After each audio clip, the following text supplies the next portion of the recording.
अब छोलिया हो या लोबिया, सफेद चने या काले चने, सब कुछ मजेदार बने। अमेरिकी राष्ट्रपति डोनाल्ड ट्रंप को नेटो महासचिव मार्क रूटे ने डैडी नाम दिया है। ट्रंप से जब इस बारे में पूछा गया तो उन्होंने क्या कहा, सुनाते हैं। The NATO chief, who is your friend, he called you daddy earlier. Do you regard your NATO allies as kind of children? No, he likes me. I think he likes me. If he doesn't, I'll let you know. I'll come back and I'll hit him hard, okay? No? But do you He did it very affectionate. Daddy, you're my daddy. Do you hope that actually they're going to be able to defend themselves, defend Europe on their own without... I think they need help a little bit at the beginning.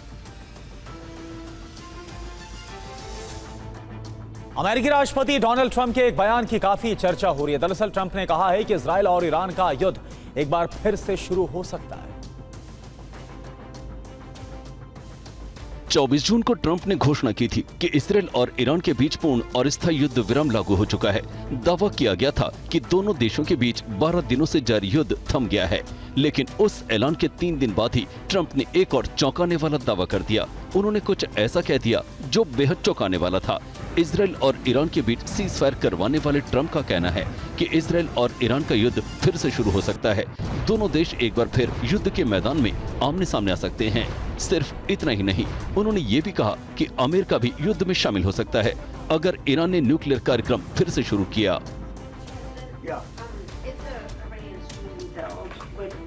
If they rebuild? Would the United States strike again? And I've also a question about Look, I'm not going to have to worry about that.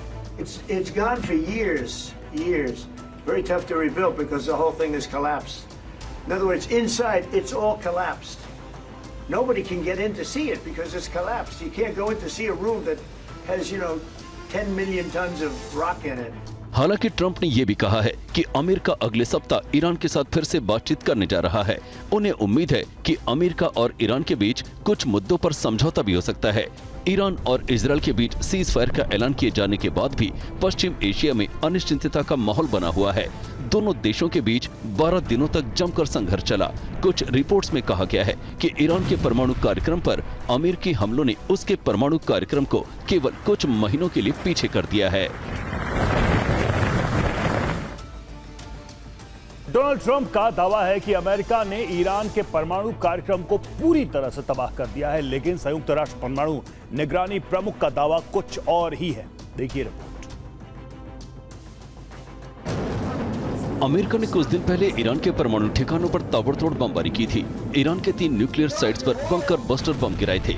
इसके बाद कहा जा रहा है कि America ने Iran के परमाणु बम बनाने के सपने को तहस नहस कर दिया है। अमेरिकी राष्ट्रपति डोनाल्ड ट्रंप भी इस हमले के बाद संतुष्ट नजर आ रहे हैं और कह रहे हैं कि अब ईरान परमाणु बम नहीं बना सकेगा। लेकिन संयुक्त राष्ट्र परमाणु निगरानी प्रमुख का कहना है कि ईरान का यूरेनियम इजराइल और अमेरिका के हमलों से बच गया है, क्योंकि ईरान ने अपने यूरेनियम को पहले ही वहां से हटाकर सुरक्षित स्थान पर पहुंचा दिया था। अंतर्राष्ट्रीय परमाणु ऊर्जा एजेंसी के प्रमुख ग्रोसी ने भी इस सप्ताह की शुरुआत में कहा था कि ईरान ने 13 जून को इजरायली हमलों के पहले दिन ही अपनी परमाणु सामग्री और उपकरणों को हटा लिया था।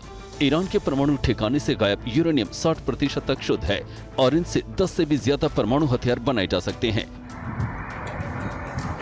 इसका उपयोग करने के लिए इसे लगभग 90% तक शुद्ध करने की आवश्यकता होगी।